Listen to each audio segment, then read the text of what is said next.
Hi, everyone. This is Jen Grisanti, and I am so excited to have as my guest today on Story Therapy Character and Character Dynamics interview, Claudia Forestieri, who has just hit such a peak in what she's doing with her writing. Claudia was in Writers on the Verge. Claudia was a journalist, and I definitely want to dive into the idea of the skills from journalism as they apply to writing. Claudia had a huge hit show, and then she went through what so many writers go through, what happens when it gets canceled. She also has a huge overall deal. We will dive into that as well. Welcome, Claudia. Thank you. So happy to have you here. Now, I know that this is right on the heels of everything happening with your show, Gordita Chronicles, which went off in such a big way. And I feel like really connected with so many people at such a deep level. Tell me about how that all came to be. Tell me about what went into your selling Gordita Chronicles. Sure. Well, it all started off with I was trying to break into TV writing, and I was given in the note to or the suggestion to write a script that only I could write, something like very personal from my very personal experience. So I wrote Gordita Chronicles, and it was meant to be a sample to get me staffed, which it did. It got me staffed on Good Trouble. And then I had a general meeting at Sony with a comedy exec, and he read it, and he was like, hey, would you consider selling this as a half-hour comedy? Because it started off as a 1-hour dramedy. And I was like, oh my God, if you think this could sell, I'll turn it into a musical. If you think it could sell, let's do it. So the process of writing the script, to backtrack a little bit, it was actually, even though it's a comedy and I enjoyed writing it, I had to really delve into like my own, my wound and my own kind of like pain, as you teach your students to do, mind your own story. And that turned out to be kind of the gold for me, was minding my own story and that traumatic experience coming to a new country and having to start a new life as a child. So fast forward to when Frank saw potential in it as a TV show, which I never would have thought anybody would be interested in, the adventures of a chubby girl in 80s Miami. Anyway, with his guidance and other partners that we had, Josh Berman and Chris King, we developed the pitch. And that was kind of at the height of the streaming wars in 2019. Thankfully for me, they were, even though I had only been in 2 writers' rooms, I got an opportunity very early in my career to pitch my own show, and it got bought by HBO Max, which was it was a really great experience developing the show with them. The show started off, it was going to be geared more to like a younger audience. And then once it got picked up to series, they had us pivot, and they're like, no, we want to have it be more like a whole family show and age it up a little bit so everybody in the family can see it together. We want to get that co-viewing. And then at that point, we brought in Brigitte Munoz-Lipowitz, who I knew from NBC Writers on the Verge. We had a relationship already. And then we worked on the show, and it was really, really difficult, very challenging, because she was a first-time showrunner. I was a first-time creator. We were both doing it for the first time. Thankfully, we had each other to lean on. But also, there were times where like resources were kind of taken away from us. And, we had to go shoot in Puerto Rico. So we had to be like months and months away from like our family and loved ones, like on an island in the middle of hurricane season. That was very challenging. We didn't have the marketing budget other shows had. Thankfully, the show was well received. And then we got the cancellation. So for me, it was kind of this weird streaming wars karma. Because of the streaming wars, I got this opportunity as a first-time creator. And then when the industry started kind of like contracting, and the streaming wars, we're still in the middle of them, but they're in a different phase now. I lost the show. So yeah. It hurt so much when I saw that happen. I was so incredibly proud of you, and Thank you. I am obviously so incredibly proud of you. I know we all are, from Writers on the Verge, and looking at what you did and how so many people talked about how it hit them emotionally in such a strong way. So I am still I'm still in shock that it's completely done, because it did feel like there was buzz on, oh, it'll go somewhere else, because it felt like it was hitting a chord with people emotionally. So but it did lead to an overall deal. So why Yes. don't you, I would love for you to share with writers what's involved in an overall deal? What is involved as far as how much do you have to pitch a lot with an overall deal? Give them some insight on what that Yeah. involves. You are always pitching. Most of the pitching is in writing, however, but how it starts is once my overall deal was in place, I had a meeting with, two executives, and I had to bring them ideas. So any idea that I work on has to be approved by Sony. So, that first meeting that I had early on in my overall, I came with like 12 different log lines, and also like a little like paragraph, like a personal connection, like to back up the log line and to say why I thought this is something interesting for me.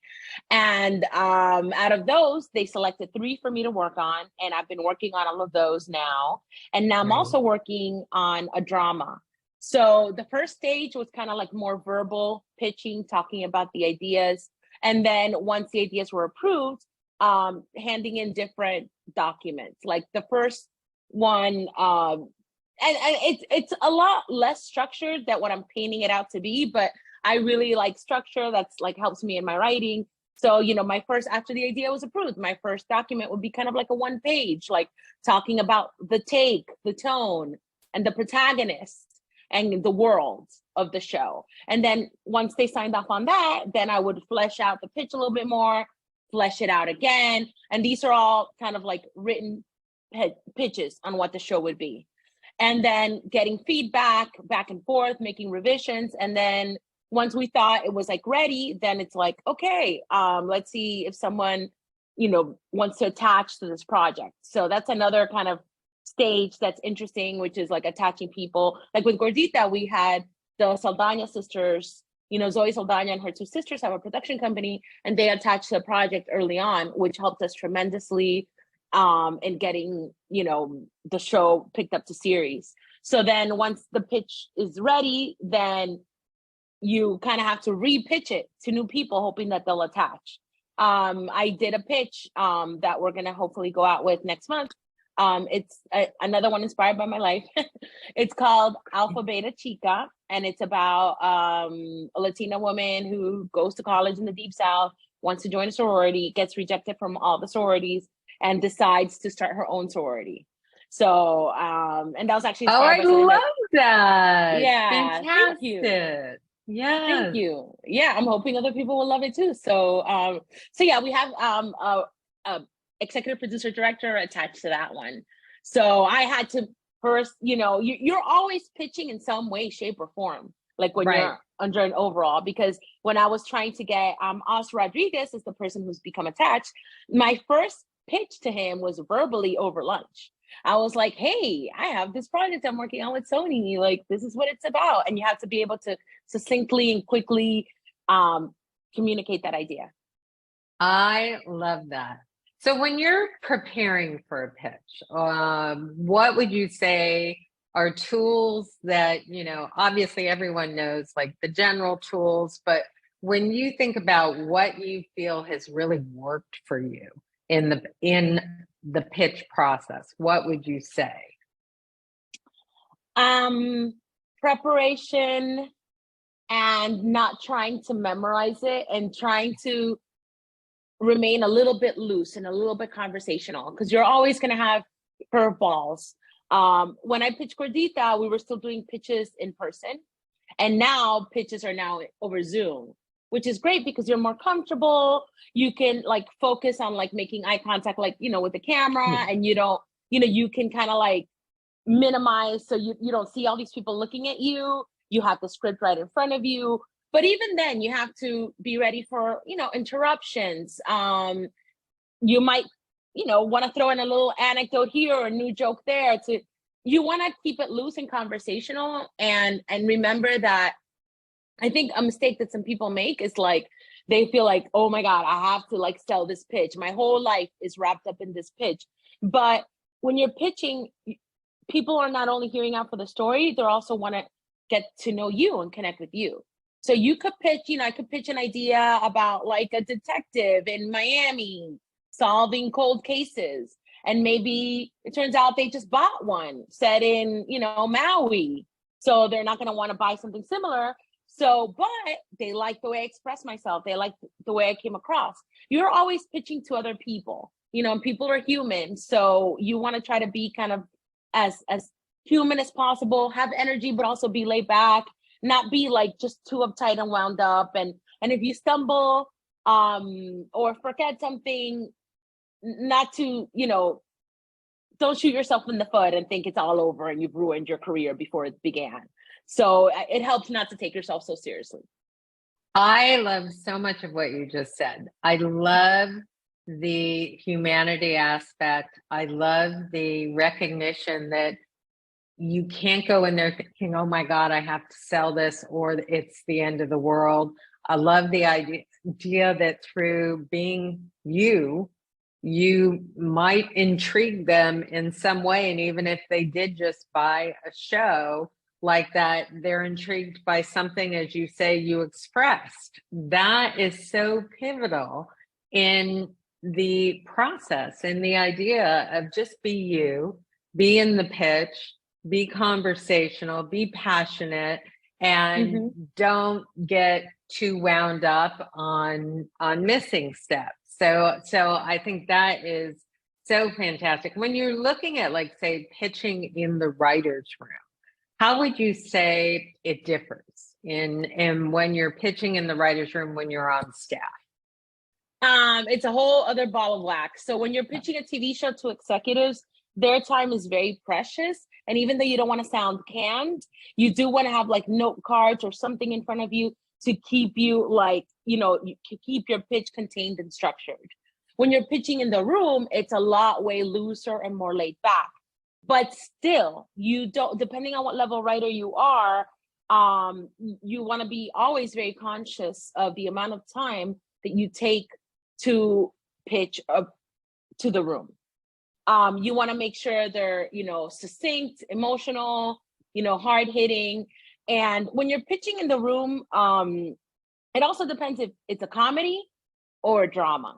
One thing, I've been in both comedy and drama rooms. And in drama rooms, you're pitching something and it doesn't have to be funny. In the comedy room, you're and drama also, you need to be more in the world of the show, logic. Comedy is a lot looser.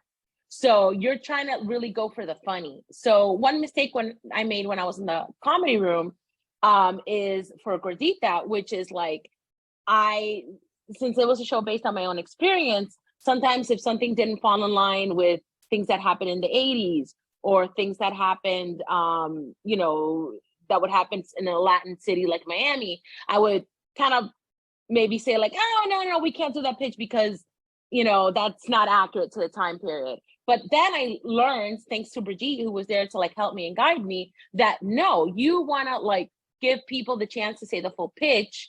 And even if you only use like 20% of that pitch, it's still extremely valuable. And in a comedy room, you're always looking for the funny. The funny is the hard part. In drama, it's more like about the story and the characters. But especially if you're a lower level writer, it really helps to attach your pitch to like a personal story.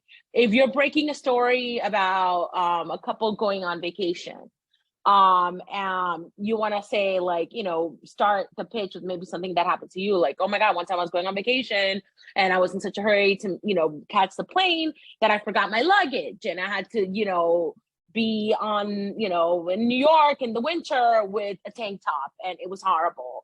And then segue to the character. What if the same thing happened to our character when she goes to the desert and she has no sound block? So being succinct, having a personal connection, making it, tailoring the pitch to the world of the show. Those are all very important. Oh my gosh. Love that. Love everything. I love the exact pitch that I always love when people bring their personal truth and then connect it to the character and then say, and let me introduce you to so and so. And we immediately get that connection. So I love that you shared that example. I know that your background is journalism, and I know when I was an executive for 12 and a half years that I staffed many, many journalists because of the background. What would you say are some of the skills that you used from journalism that transfer over in a big way and help make you a stronger writer? Number one, I would say it would be like a really strong and healthy respect for deadlines. You know, I used to be a reporter, and you didn't have the luxury of more time or of being able to procrastinate. You always had a deadline every day at a certain time. You have to turn this in or it doesn't make it. And the stakes were really high because you could get fired if you missed the deadline. So that's extremely helpful, because a lot of times, especially if you're in a room, you have a deadline with the network. Sometimes you have to do a rewrite the day before you shoot for whatever reason. So being able to not panic when there's a deadline looming was super important, a good skill that translated. Also, being able to pitch something in a detached way, meaning if in news, I had to come in with 3 ideas for the morning meeting every day. So 1, I got used to talking in front of people and pitching my ideas without getting too nervous. And 2, if one of my ideas didn't get picked, which even on a good day, they can only really do so many story ideas, I didn't really take it personal. But then I also found a way to figure out if I saw someone else who was pitching ideas that were kind of like getting made, we're getting greenlit, then I would be like, oh, what are they doing different that I'm not doing? I worked in different markets. I worked in Los Angeles, Chicago, the Bay Area, and Miami. And all those markets had different topics that they like to emphasize. And whenever I got to a new market, I had to learn, like, oh, in San Francisco, anything with earthquake safety, people love. In Miami, it's like the hurricanes. In Miami, it's like Cuban politics is big. And in LA, it's like anything having to do with Mexican politics, people want to know about. So that was maybe also a third thing, which is like tailoring your pitches to your audience. So if you're in a room and, the showrunner's there that day, because sometimes the showrunner's not in the room all the time. And, the showrunner loves jokes about dogs. And that morning, your dog did something hilarious, and you think that it could be relevant to the episode you guys are breaking, by all means, pitch it. So those 3 things, I think: know your audience, deadlines, and being able to pitch without taking it personal when you get shot down. Oh, so much amazing insight. Wow.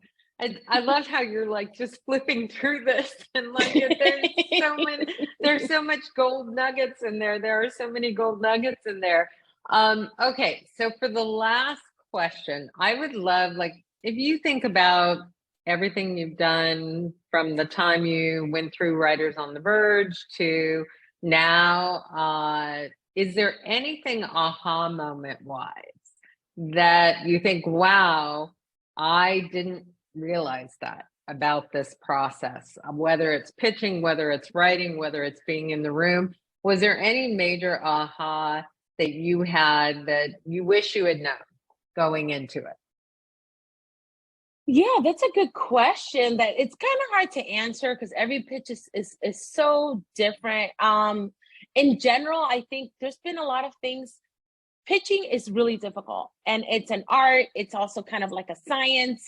And sometimes, if you don't grasp the whole pitching concept right off the bat, there's no reason to kind of be nervous or scared, because writing and pitching a TV show is really, really difficult. And there's something like, like Jen, when you were an instructor on Writers on the Verge, there were things that you said that of course I heard them in the moment, but it wasn't until like a year or two later where I was like, putting them into practice, or I was like, oh wait, this is what Jen meant. Like sometimes you hear something, but it's going to take you a while to master pitching skills, but you just got to keep going and you got to practice. And it's also helpful to practice with different people. Like sometimes people think like, oh no, well, I want to kind of like go into my pitch fresh, but no, like, sit down, your husband, your mom, your partner, your friend, your neighbor, the more people you pitch to, the more of a second language it becomes. So it's a muscle that you have to work out. Excellent. Love that. I love the idea of it's more of a second language. That is so fantastic. Thank you, Claudia. You are incredible. Wow. I'm so excited for you. I cannot wait to see what is going to happen next. Your voice is something that resonates.